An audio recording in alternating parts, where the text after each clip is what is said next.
I want to tell you about one of the world's rarest, most secretive and under-celebrated drinks. It's made from fruit that grows on trees that can be 60 feet tall and age for 300 years. I'm talking about perry. My name's Adam Wells. I'm the author of Perry, A Drinker's Guide, that's published by CAMRA books. So in this episode, we're in the north of Herefordshire, visiting one of my favourite producers, Little Pomona Orchard and Cidery and Perry. And we're going to work through the perry making process, as well as talking through the various different styles of perry, from still to pet nat to traditional method, the same way that champagne is made.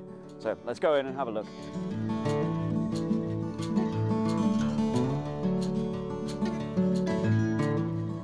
Little Pomona, founded by James and Susanna Forbes, has been an incredible addition to cider and perry making in the UK, bringing expertise from across the drinks industry, allied to the best of modern and innovative production methods.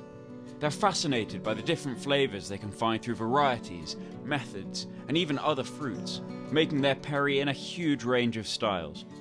But before we got talking about that, I stumbled across a rather important book in their taproom. So this is the Herefordshire Pomona that was edited by 𝗣𝗲𝗿𝗿, who are part of the 𝗜ป์Club, which is a sort of society in Herefordshire towards the end of the 19th century, and which continues to this day. And they felt that the particular and very special varieties of especially cider fruit and perry fruit that are grown in the three counties, and really very few other places besides, needed to be catalogued and discussed so that they wouldn't be lost. And certainly there are apples and pears in this book that without the efforts of the 𝗜ป์Club would have been lost. And many of those fruits we're still using today, hundreds of years later. In fact, in some cases, trees that these writers would have recognized are still producing perry today. As we were talking earlier about 𝗤𝗍𝗄 Red, is now the most common perry pear in the three counties. It's responsible for adding a lovely juicy middle to so many of the best perries from the best makers. And here they're saying the perry made from its juice is rough and coarse in flavour, abominable trash, which is certainly not the case. It's the 𝗤𝗏𝗏. So this is the 𝗤𝗏𝗏 pear, which is the first named pear variety really that we ever come across. So here it says that John Evelyn mentions the 𝗤𝗏𝗏 pear in 1674, and it was certainly mentioned a few decades before that as well. And the fun quote is that our hungry swine will not bite into these pears. So we're talking about a fruit that a pig will not eat. It's too tannic and bitter and astringent, but you know, somebody's gone, hey, maybe we should ferment it, and they created this perry that we're still drinking today. You can still drink a single variety 𝗤𝗏𝗏 from Ross-on-Wye and some other producers as well. After that walk through perry pear history, it was time for a tour of Little Pomona itself with James, and an explanation of how those beautiful fruits are turned into juice and then perry. So essentially come harvest time, so around about October, November, fruit starts to come in these kind of wooden fruit bins here. And then we do a multi-stage process where we sort, wash, sort, mill the perry pears, and then we pump them into the press, which is behind me here. And then we leave that milled perry pear pomace in the press overnight before we come in the next day and we press it. From the press, it goes into either these plastic tanks I have here or stainless steel tanks at the back, very occasionally barrels over there, to begin its fermentation. And at that stage, we're not adding any additions, so it's wild ferments. Because we're fermenting wild without the use of sulfites or cultured yeasts, we're looking to put really high quality ripe fruit into the press. So that whole process of sorting is about getting rid of underripe fruit, damaged fruit, dirty fruit, whatever it might be, so that what's going in here is really, really high quality. When you talk about ripeness, how do you know when the fruit is ripe, and what different flavours or attributes would you get from well, the honest truth is we don't. And you know, some perry pears are very fickle in that they'll ripen completely on the tree without falling off. So you actually know they'll rot on the tree. But basically we're looking for, first of all, organoleptically, so we can taste the peri pears and get a sense of what they're like. That's an important part. Usually peri pears are ready when there's a bit of give in the pear, and if you cut it open, often it will begin to be going brown inside. That looks worrying, but from a peri maker, that browning is actually the continuation of the ripening process, and we're kind of looking for that as well. Can you walk us through some of the peri that you pressed last season? Absolutely, yeah. We pressed a lot of different peri pears last year. So we started with early season peri pears like Helen's Early, funnily enough, and then we progressed throughout the season, finally ending with things like 𝗏𝗏 and some varieties of French pears like 𝗤𝘁 and 𝗤𝘁𝗿𝗏. I think the early season pears, to my taste, and certainly last year, were softer, fruitier, lighter in body. And as you go through the season, I find they get weightier, more tannic, more kind of powerful flavours. So we made about 10,000 litres of peri last year, maybe slightly more. So there's a lot of tanks, and indeed there's a few barrels with peri in it. So we have, like here we have some peri in the 2,000 litre tank behind us. There's a mix of Blakeney Red and other varieties that we've been playing around with. We've also bottled a few. So already this year we've bottled 𝗤𝘁𝗿𝗏. We bottled some 𝗤𝘁, actually mixed with a little bit of grape, but I won't tell anyone that. And over here we have a couple of tanks as well of French pears and 𝗏𝗏 pear as well. And over in the barrels we have a couple of peris from 23 that we're going to mature in those, and we're fermenting gin pear in a barrel over there as well. So there's lots of different components for us to play with. Peri kind of, it's a fascinating drink, which is why you wrote a book about it, I guess, and it kind of gets hold of you, and it's super frustrating. But and things go wrong that you can't seem to control, but or so oftentimes can't control, but there's something about it that makes you want to keep trying, and not only to keep trying, but to keep trying more. And so as these pears have come our way, we find it very difficult to refuse them. So even last year with the 𝗏𝗏 pears, I mean, we were at the end of the season, but someone offered us a couple of tons, and it was like, okay, we have to do this. You just can't stop. So it's like an addiction. Yeah. That fascination comes from the pear's incredible diversity of flavour and the remarkable results that breadth makes possible. And James was especially keen to show me a unique and unfinished peri he's very excited about over in the barrel area. This is a barrel of peri. The barrel is unusual in that we bought it from a friend of ours called Barney, who's a distiller at Capriolas. He uses unusual barrels, and this is one made from mulberry wood. I mean, it's insane because, anyway, it's insane. He had previously used it to mature a gin in, and it's always been an ambition of mine to ferment a peri pear variety called gin in a gin barrel. And I believe gin gets its name because it has this kind of botanical quality to it, like gin itself does. So let's draw a sample. So this is actually getting. Look at the clarity there. Gin is such an amazingly clear peri, isn't it? Yeah. Beautiful. There we go. Don't fall off. So this is from last season?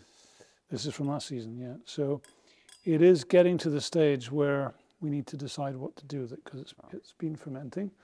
It's still fermenting, and we'd have to decide whether to let it go through its fermentation or whether to bottle it as a pet nat and capture all of this. It's a really aromatic variety, isn't it? And it seems to work quite well. It's not overwhelmed by the oak at all. It's got so much character of its own, but it does have that lovely kind of herbal, delicate. It does, and the barrel, the wood itself has that kind of quality, so it seems to have enhanced it. So it's been a kind of, on the nose, I think it's as good a peri as I've ever smelled. The ginniest gin ever. It could be the best thing I've ever smelled. Like, honestly, it's so good. It's got lovely structure as well. It's a funny pear gin, isn't it? Because it's got such detailed and delicate flavors. Yeah. But it actually has a fantastic acid and tannin structure. It does, yeah. I mean, Albert at 𝗤𝗏𝗆, it's certainly been his favourite variety for a long while, and I think he's always loved the fact that it has a... Perry can take you by surprise with its tannin sometimes, because you smell it and it's so subtle and elegant and ethereal and detailed, and then it's actually got this big tannic structure that means it can just go and go, but that's tasting great. fantastic. So as you say, it absolutely has brilliant acid. And the tannins kind of creep up on you, and they build and build. Yeah, and they're not astringent. They have grip, but they work really well with the succulence of the fruit. I think it's brilliant. So, yeah, so we have some decisions to make about this one. Those decisions will revolve around the possibility of blending with other perry, but also around what kind of format the final perry might take, how and how much it is carbonated, or whether it could even be blended with other fruits. This is how perry styles come to be, and as one of the most forward-thinking UK producers, James had just about every style you can think of on hand to taste. So James, we've got 4 very, very different perries here, although some of them use the same varieties, I believe. So what is the difference between the bottles that we have lined up? So basically, yeah, they're all very different. As you point out, there are some similarities in varieties, but we have basically a far end here. We have a still one, so no carbonation at all. We have a pet nat, we have a champagne method, and the last one is a co-fermentation of perry pears with, in fact, grapes. Okay. Well, some words that we're going to need to unpick there, but let's start with the still. So tell us about this. So this is the 𝗤𝗏𝗆 Farm still perry. 𝗤𝗏𝗆 Farm, because that's where the fruit was was sourced from. It's 2 varieties of French pears, which are 𝗏𝗏𝗆 and 𝗤𝗏𝗆. It basically was a very simple process to make it. We pressed the pears, we fermented them wild. We transferred them at the end of fermentation into barrel, ex-cognac barrels in this case, and we left them there for, I think, 11 months before we bottled it with a little bit of sulfites at the end. Yeah, French pears, French barrels. And this is your first still dry perry, I believe. It is, yeah. And I think there's not that many, not in bottle anyway. You get bag and boxes of still perry. But it's one of the very few still perries in bottle in this country. It's a beautiful, beautiful colour. It's got a real kind of, as a lot of still perries do. You look at it and visually you can't help but think white wine, especially when it's as clear as this. Yeah. It's amazingly aromatic, you know, and some varieties really are, but these feel like 2 pears that, as you get with some white grapes, are especially aromatic.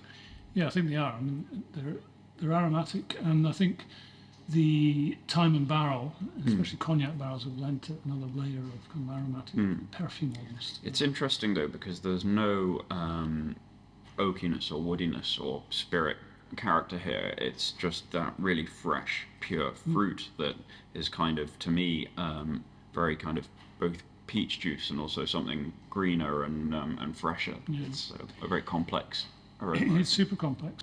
Let's have a try. Yeah.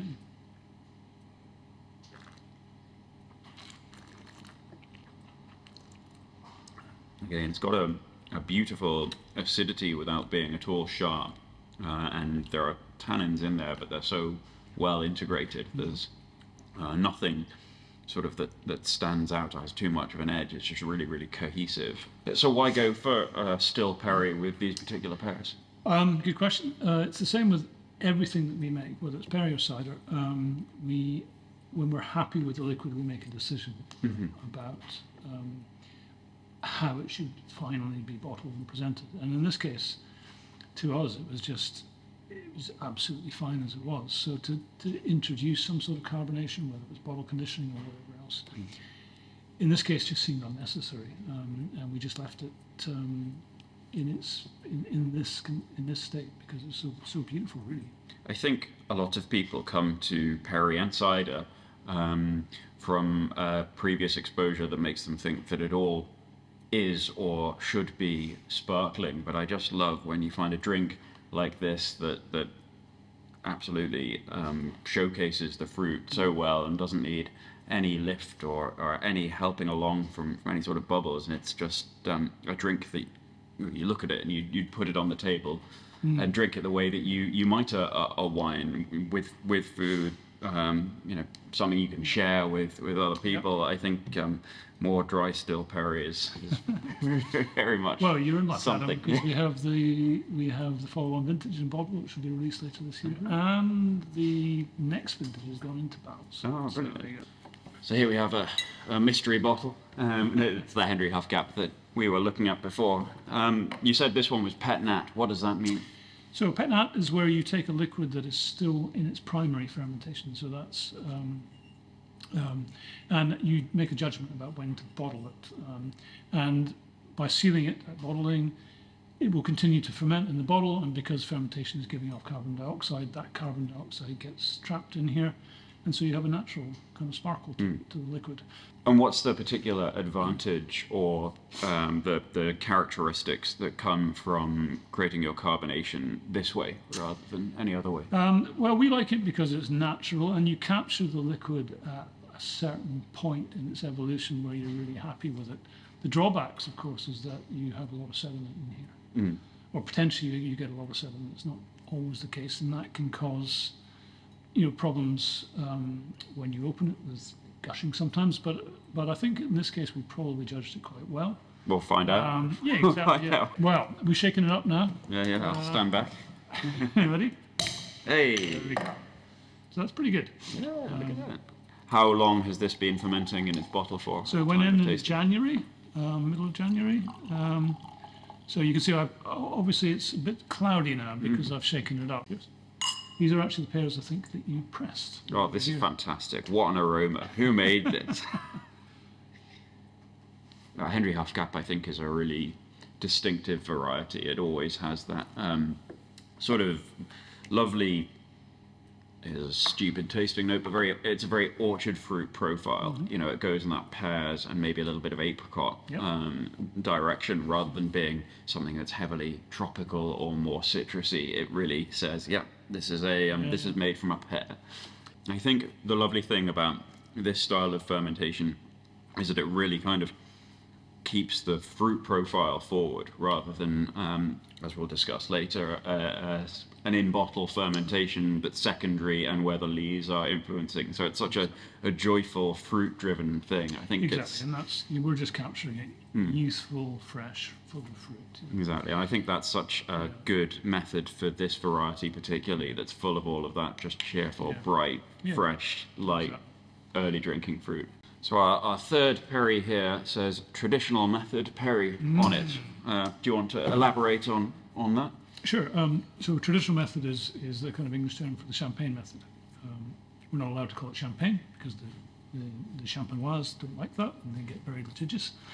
So we call it the traditional method, and essentially the traditional method is where you take fully fermented liquids, so in this case perry, and then you make a blend and you send that blend back into bottle with the addition of yeast and sugar for a second fermentation. And what you get at the end of it is these very fine, delicate bubbles, which is what we're after.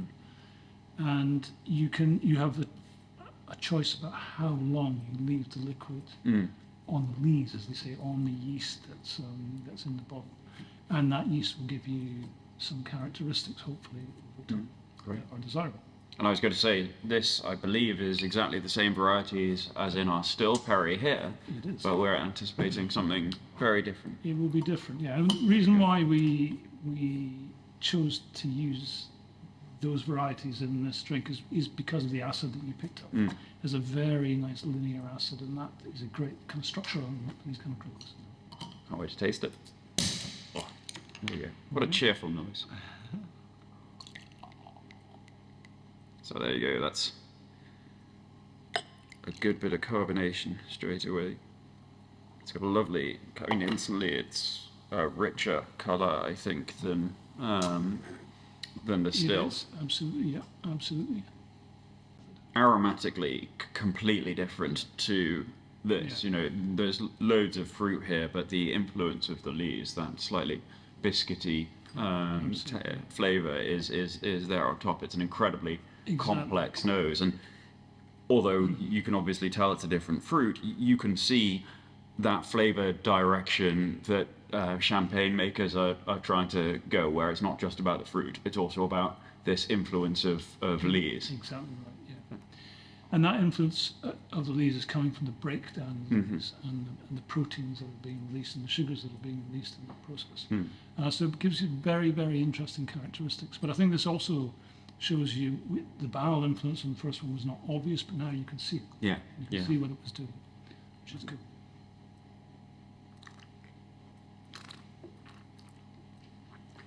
Yeah, again, just totally different. It's got that lovely acidity that carries it all through, but the creaminess of the bubbles, the really, really small, fine bubbles that you get through this method, just adds so much body and mouth feel.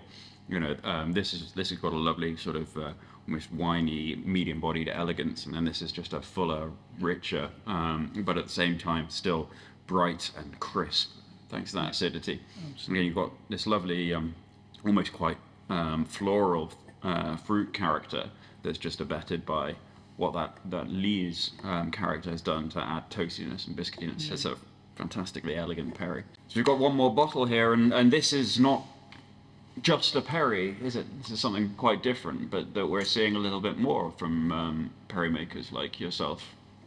Yeah, and this is a thing called 𝗣𝗿𝗍𝗍. It's our kind of more experimental range where we bring in fruits that are not typically associated with cider or perry making. And in this case, because there's a tiny little vineyard on the farm where we're based, we decided to marry the fruit from that vineyard with perry pears. And I think there's a kind of similarity between grapes and perry pears in a way that grapes are not similar to apples. Right. There's a real similarity. And I think, well, you'll be the judge, but I think they work quite well together. Well, let's find out. Yeah. I'll let you open this one. So, okay, so 𝗣𝗿𝗍𝗍, the Metamorphosis is this one. It's just been released. Oh, yeah. And three beautifully well-behaved indeed, yeah. bottles. And this one is really, we did everything here to enhance the aromatics, really. So some of the grapes were carbonically macerated, which is a process of fermenting grapes without pressing them. So the fermentation takes place within the individual grapes itself. And this really enhances the aromatics. And again, it's the same pear varieties that we had in the traditional method and in the still. So we found three very, very different flavour takes on those same pears. Right, and you can tell that we had a lot of those pears in those years. And again, I mean, the aromatics, you know, I get the glass to about here and I can smell it. It's leaping out, leaping out. Uber tropical. And that's partly from the Solaris grapes, which are really tropically flavoured. I was going to say, we've just tasted this, and because, you know, this is, I think, pet nat like this, so you know, it's not about the leaves, it's about the fruit, and you can really get the fruit character from this. But Solaris particularly, I think, is a really citrusy grape, isn't it? It makes that really sort of sharp and vibrant kind of style of wine, and that kind of has dovetailed really nicely with the fruit character here. So the two of them have, as you said, they've just really melded together. But it's such an... It's kind of 1 + 1 = 3. It's a really kind of, you know, energized aroma. It's just jumping out, really intense. And I think, as you say, you know, so many, not all by all means, but so many perry pears have flavors that remind me of particular white wines. And there is a synergy here. You know, it's not like cider apples, which are really distinct and different and completely alien in profile. They're really sympathetic together. So it's a, you know, fantastic you know, combination that really, really makes sense. And it's interesting, isn't it? We're one of 3 countries in the world that has you know, a significant region of perry production, and if we expanded that, that'd also be, the 4th might be Germany, or the 5th might be the USA, and we're the only country that doesn't have a winemaking culture sort of right next to our perry making culture. In France, you know, Brittany and Normandy, it's not too far north of the Loire.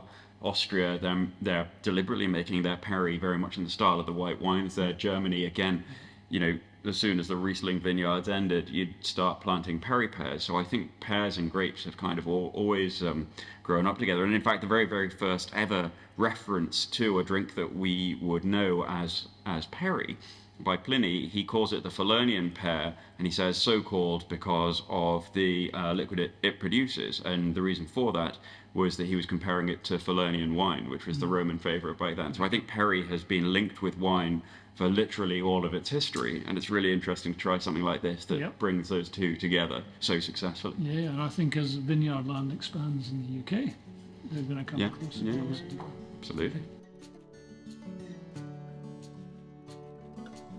Perry is a miracle drink. In those 60-foot, 3-century-old trees. In the hundreds of remarkable varieties of pear that have no other use than this drink. In the thousands of flavours those pears are capable of producing. And in the people who, despite everything, despite its challenges, despite how hard it is to make, despite how few people have heard of the drink or know how good it can be, have kept it alive when it could so easily have been lost. And when you seek out and drink a great glass of Perry, you'll be part of that miracle too.